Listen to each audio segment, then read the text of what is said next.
দেখে আরো বেশি যেন রেগে উঠলো আয়ন। শ্বশুরবাড়ি থেকে সোজা ভাইয়ার বাসায় এসে ঘটনা সব খুলে বলল চিত্রা। তন্ময় ফ্লোরের দিকে তাকিয়ে থাকলো, গম্ভীর স্থির নিঃশব্দ। তন্ময়ের স্ত্রী রজনীর মুখে বিরক্তিকর ছাপ, যেন চিত্রা এই সংসারে বাড়তি একটা অনেক দূর থেকে এসেছে, কিছু খেতে দাও ওকে। কথাটা ভাই বললেও ভাবি খুব একটা আগ্রহ দেখালো না। তুমিও খেতে এসো বলে চলে গেল রজনী। চিত্রা বুঝতে পারলেও কিছু মনে করলো না, কারণ এই বাড়িতে চিত্রারও ভাগ আছে, ভাগটা পেলেই সে চলে যাবে। পরদিন সকাল, ভাবি চিৎকারে ঘুম ভাঙলো চিত্রার। রান্নাঘর থেকে থালা বাসনের শব্দ আসছে, ঝনঝন টনটন, কেমন এক অস্থির পরিবেশ। রজনীর প্রতিটা কাজ, প্রতিটা পদক্ষেপ যেন বারবার চিত্রাকে বলছে তুমি এখান থেকে চলে যাও, তোমার উপস্থিতি আমি বা আমরা পছন্দ করছি না। চিত্রা নাস্তার টেবিলে নাস্তা খেতে খেতে ভাবির হনহন করে হাঁটা দেখলো। তার সামনে টেবিলে নাস্তা দেওয়ার মাধ্যমে রাগ ঝাড়া শব্দ শুনলো। চিত্রা জানে তার এখানে থাকা নিয়ে যত সমস্যা। বুঝতে শেখার পর থেকে এই বাড়িতে চিত্রার থাকাই হয়নি, কখনো ও দাদুর জন্য, কখনো নিজের মা বাবার জন্য। খাওয়ার শেষে চিত্রার অফিসে যেতে হবে, তাই বাইরে বের হলো। আকাশ ভারী, রোদ ওঠেনি, বৃষ্টি আসছে বুঝতে পারা যায়। এমন এক রঙে আকাশ ঢেকে গেছে। চিত্রার চোখের সামনে পুরনো কিছু স্মৃতি করানো। কেজির এক প্যাকেট মিষ্টি নিয়ে সর্দার বাড়িতে কুটুম হয়ে এসেছে। শাশুড়ির কুটু কথা সহ্য করতে না পেরে ইভা দৌড়ে তার বাবার পাশে এসে শাশুড়ির হাত থেকে মিষ্টির প্যাকেটটা টান দিয়ে নিয়ে বাবার হাতে দিয়ে বলল,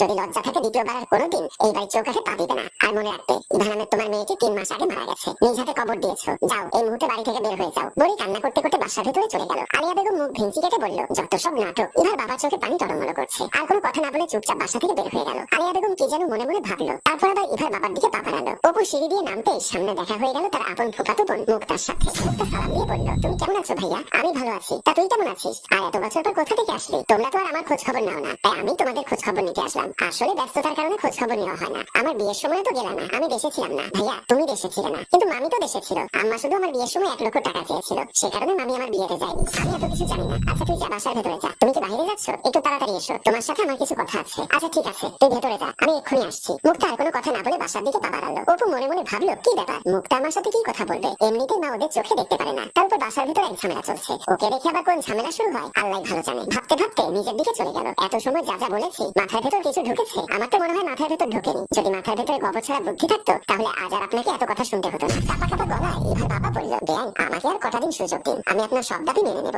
এমন ভাবে কথা বলছেন মনে হচ্ছে ভাজা মাছটা উল্টে খেতে জানেন না। মেয়ের বিয়ে দেওয়ার আগে সব শর্ত মেনে নিয়েছিলেন, তারপর মেয়ের বিয়ের শাস্তা পুরোপুরি খুলে ফেলো, যেন বাসায় গেলে দেখে মনে হয় ও কারোর সাথে পালিয়ে বিয়ে করে রাত কাটিয়ে অন্য ড্রেসে বাড়ি ফিরেছে। কিন্তু ভাই এসব আপনি কেন করছেন? এটা তো মেয়েটার কলঙ্ক হবে, ও সবার সামনে মুখ দেখাবে কি করে? আমি তো এটাই চাই, আমি চাই ওর কলঙ্ক হোক, ও কারোর সামনে মুখ দেখাতে না পারো। তোমায় যা করতে বললাম সেটা করো, আর এই কথাগুলো যেন আর কেউ না জানতে পারে, না হলে আমার চাইতে খারাপ তোমার জন্য আর কেউ হবে না। তুমি ভালো করে জানো আমি চাইলে কি করতে পারি। রাজের কথা শুনে মেয়েটি শুকনো ঢোক গিলে বলল, সরি ভাইয়া, আমি অনামিকার কাপড় চেঞ্জ করে দিচ্ছি, আর আপনাকে কথা দিচ্ছি এখানের কথা আমি ছাড়া আর কেউ জানবে না। এই তো গুড গার্ল, ওকে তুমি তোমার কাজ করো, আমি বাকি কাজগুলো করে আসছি। কথাটা বলেই চলে গেল রাজ, আর মেয়েটি দরজা বন্ধ করে দেয়। মেয়েটি অনামিকার কাছে গিয়ে ওর পাশে বসে, ওর দিকে তাকিয়ে অসহায় গলায় বলল, সরি অনামিকা, পারলে আমায় ক্ষমা করিস। আমি তোর সাথে এমনটা না করলে যে রাজ ভাইয়া তুই সহ আমার হয়তো ক্ষতি করে দিবে। প্লিজ আমায় ক্ষমা করিস অনামিকা। তবে আমি যতটা জানি রাজ ভাইয়া তোর ক্ষতি করতে পারবেন না, উনি যে তোকে সত্যিকারের ভালোবাসেন। কথাগুলো বলেই অনামিকার গায়ের গহনার জামা কাপড় খুলতে লাগলো মেয়েটা। একটু পর ড্রেস চেঞ্জ করে দিয়ে মেয়েটি অনামিকার বিয়ের জামা কাপড় আর গহনাগুলো দিয়ে চলে যায় রাজের কাছে।